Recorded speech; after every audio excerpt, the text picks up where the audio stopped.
Alors au niveau chant, la nouveauté c'était qu'on avait moins de chanteurs. On a vraiment voulu que les chanteurs en fait aient des rôles et pas avoir des chanteurs qui viennent et qui n'interviennent que pour chanter. Donc le challenge c'était que chacun se retrouve vraiment dans son personnage théâtral, autant dans le théâtre que dans le chant, que les mêmes émotions soient dégagées ou en tout cas que ça soit vraiment cohérent par rapport à cette personnalité de chaque personnage. Déesse, protectrice, nous t'invoquons à genoux, que cet homme sacrifice apaise ton cou. Évidemment, j'ai pas travaillé toute seule. Marine a beaucoup coaché parce que j'étais beaucoup en théâtre. Jérôme était là aussi. On est fiers, on est vraiment fiers du travail accompli. C'était pas facile, c'était beaucoup de boulot. On a essayé vraiment de faire en sorte que les chanteurs soient confortables. C'était vraiment notre objectif, que chacun soit à l'aise, puisse profiter et vraiment interpréter les chansons. On est content du résultat. Donc voilà, on espère que ça pourra peut-être éveiller à des vocations pour certains, parce qu'il y en a qui ont vraiment un gros potentiel. Et si pas, que chacun en gardera en tout cas un bon souvenir.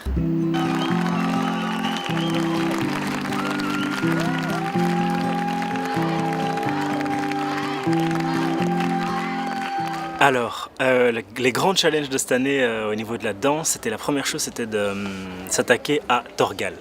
Donc, première chose, c'était de s'attaquer à un monument comme ça, essayer de rendre sur scène chorégraphiquement l'univers, les personnages, les araignées, travailler avec la gestuelle de l'araignée, travailler avec les jeunes danseurs aussi. Et puis on a réduit les équipes, donc il fallait que j'arrive à mettre des effets de masse, des effets de nombre, mais en ayant une équipe qui s'arrêtait à une vingtaine de danseurs plutôt que 60 ou 40 comme j'ai eu les autres années.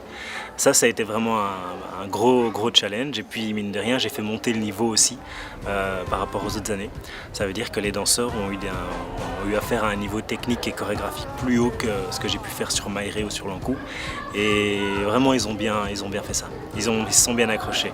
Et l'un des plus gros défis que j'ai dû relever, c'est essayer de comprendre et l'univers de Charles et l'univers de Torgal en même temps, qui s'alliaient, qui se mariaient dans les deux, et moi essayer de rentrer mon univers dans toute cette mise en scène, toute cette scénographie-là. Le fait de mélanger l'acting avec la danse, c'est vraiment un super défi, mais ça fait partie en fait de la chorégraphie. Donc on chorégraphie toujours avec le thème, avec le tableau, avec la musique, et on essaye de rendre chorégraphiquement ce qui a été écrit.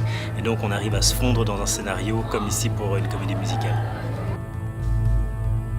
Mon sentiment de manière générale, donc pour les répétitions, j'étais très content de cette équipe parce que j'ai été très sévère avec elle et très strict dans le travail, dans le sens positif où j'essayais de les pousser le plus haut possible.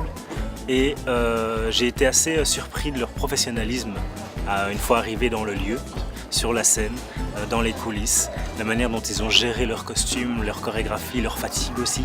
Donc vraiment, je suis très content de cette équipe. C'est une belle équipe avec une belle cohésion entre elles. Sur scène, elles sont magnifiques.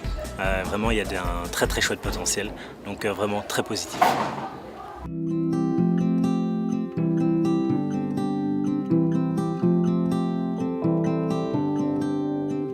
Mais il y avait deux grands challenges. Le premier, c'est d'abord de revenir à une adaptation, puisque depuis maintenant une quinzaine d'années, on ne faisait que des créations.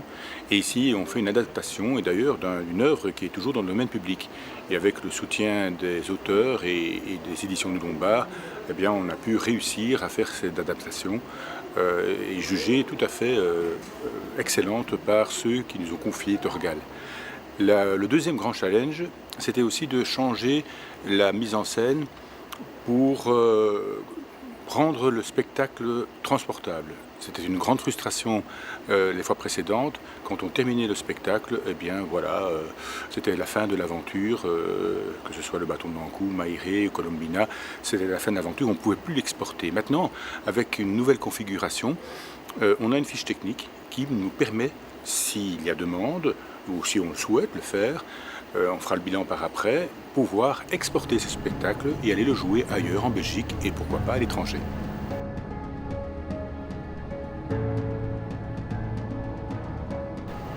Eh bien, je pense que le bilan est très positif, surtout sur le plan de la réceptivité des spectateurs. Vraiment, on a eu des belles salles, un accueil formidable, pas de soucis d'ordre technique ou de prestations artistiques. Vraiment, c'est un spectacle qui n'a pas connu, jusque maintenant, je touche du bois avec le bateau de Torgal derrière moi. Il reste encore 3 représentations, mais jusque maintenant, tout s'est magnifiquement bien passé et l'accueil du public a été vraiment exceptionnel.